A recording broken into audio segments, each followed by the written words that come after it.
Hey everyone, this is Claire, and this is Small Joyful Things. As always, I go to thrift stores, or I go to estate sales, or sometimes I buy things from Craigslist, and I look for things that either make me feel happy or teach me something new. And then I try to find out as much as I can about them, and then tell you guys about them. So here's what I got today. This comes in two parts. Hopefully you'll be able to see. So this is a teacup. This is obviously Chinese, or I mean, I hope it is Chinese. Yeah, it's Chinese. I hope it's obvious that it is that, just from looking at it. I bought this in a thrift store. I spent $3 on it, and it comes with the lid. It is in perfect condition. There are no chips or cracks or anything. So let's just measure it up. It is about, I'm going to say a little, just 4 3/4 inches across.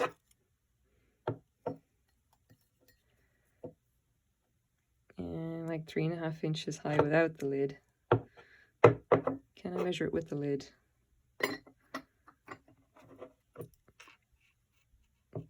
We're going to try, and I'm going to be really careful.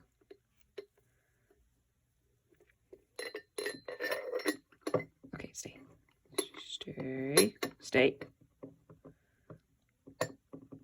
Okay, about 5 1/4 inches.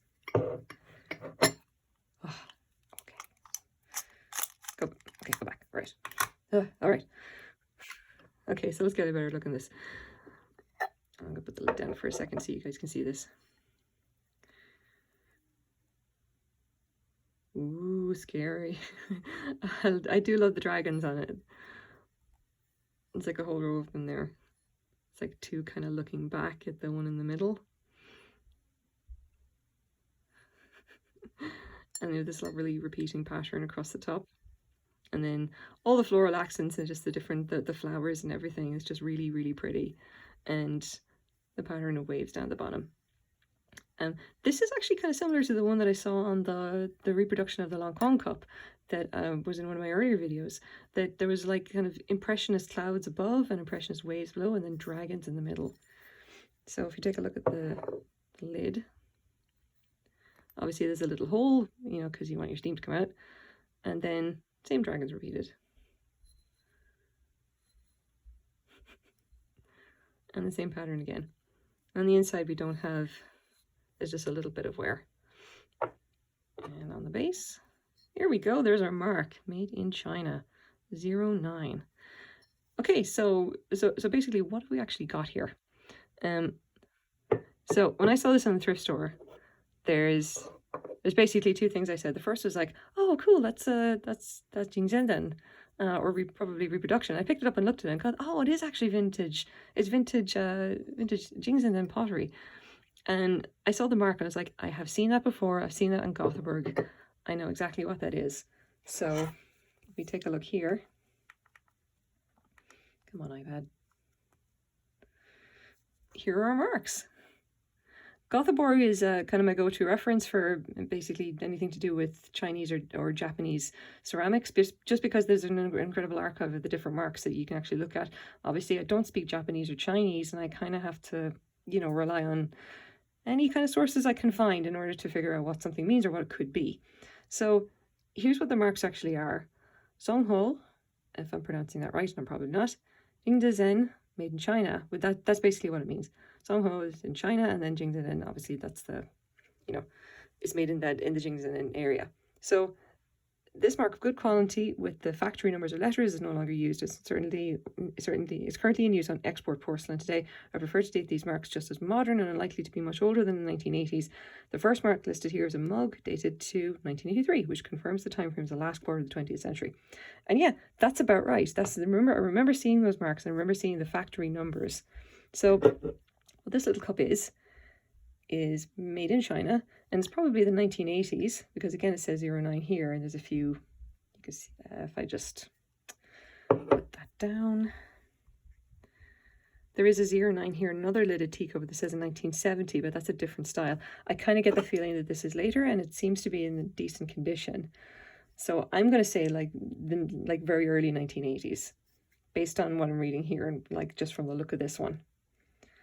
But that's pretty good. That's like for export wear. And that would kind of make sense for Vancouver. Obviously, we have a big Asian population. If they're going to export stuff over here, there's going to be a big market for this stuff. And I do see this kind of reproduction stuff, like vintage reproduction, like very, very often. Usually when I see it, it has been either destroyed by a dishwasher, it's cracked, or it's just in very, very badly done.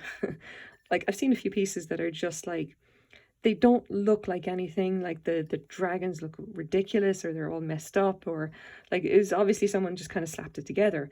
Now, this one though has actually been made with care and attention, which is kind of what I have to see if I'm going to actually pick something up. If it looks like it's been sloppily made, I don't want to buy it regardless.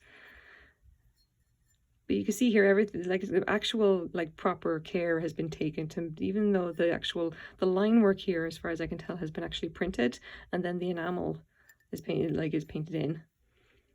And you can see that there's a little bit of blobbiness there, but otherwise overall it's been very good. And if I actually just see here, the pattern repeating on the waves has been done quite well. There's a tiny bit of overlap, but they've kind of minimized it, and the pattern mostly looks uniform. I've seen a couple, like especially around the base, where it's really obvious that they just went bang, bang, bang, and never, and it looks terrible. This one in comparison is incredibly well made. And you can see the same here. Like they put effort into making sure that everything was nicely colored, nicely enameled. The only extra little bit of wear I can find is right there. The top there where you actually pick up the lid is just a little bit worn. So let's take a look at a few other examples. Vintage Jingdezhen lidded cups. Because this is basically what this is. Come on, notifications. So these are usually the ones that you kind of see. The one that would be kind of like this dark kind of red maroon. And they generally have these little, let me get a better picture. Here we go. That little kind of hook shape is one that I see a lot on the low quality ones. Like, don't ask me why, it's just I see it quite consistently, and they always look really bad, and they're usually wrecked by dishwasher damage anyway, but they're just not very well made, You see another one here is like, you can see the same kind of odd little hooky pattern. But even there, you see part of the pattern has just been stamped over that. It's not very well made. It's not very, like, done nicely. So I don't know. Maybe someone just, didn't really... They were having a bad day at the factory and just, decided to make whatever. Okay, so the other question is, like, what exactly is this? What exactly is this worth? Considering that it is actually vintage. Now, just for fun, okay, I went and took a look at real Jingdezhen pottery from, like, this is a vase from back in like the 18th century. This would have been made for the imperial household. This would have been like a special vase that would have been made for the emperor on his birthday, a gift to kind of please him. This vase is like, the pictures of it are absolutely stunning. For fun, I'm going to put it down in the description if you want to actually go take a look at it. It was sold at Sotheby's, all right? This original vase was auctioned for, when you actually do the conversion from Hong Kong dollars, it was auctioned for 6.5 million US. They're beautiful. I've no doubt that they're actually worth that kind of money because they are works of art and utterly priceless. Absolutely priceless. Not so much this. So let's go look at eBay. And here's a kind of an example. So it kind of depends. The ones you see here with this kind of uninteresting little hook design, they don't really sell for a whole lot. Nicer ones will kind of sell for more. But there's not really a whole lot of them on eBay anyway. And the price is going to be kind of variable. I would say that this one, because it's quite nice and it does have dragons on it, based on what I've got here, I could probably put it up for auction. I'll start at maybe a $5 or $6 and then just let it run. It may probably go up to maybe $20 or $30. Maybe a little bit more than this, just because the design is incredibly pretty. And it's actually it's very well done.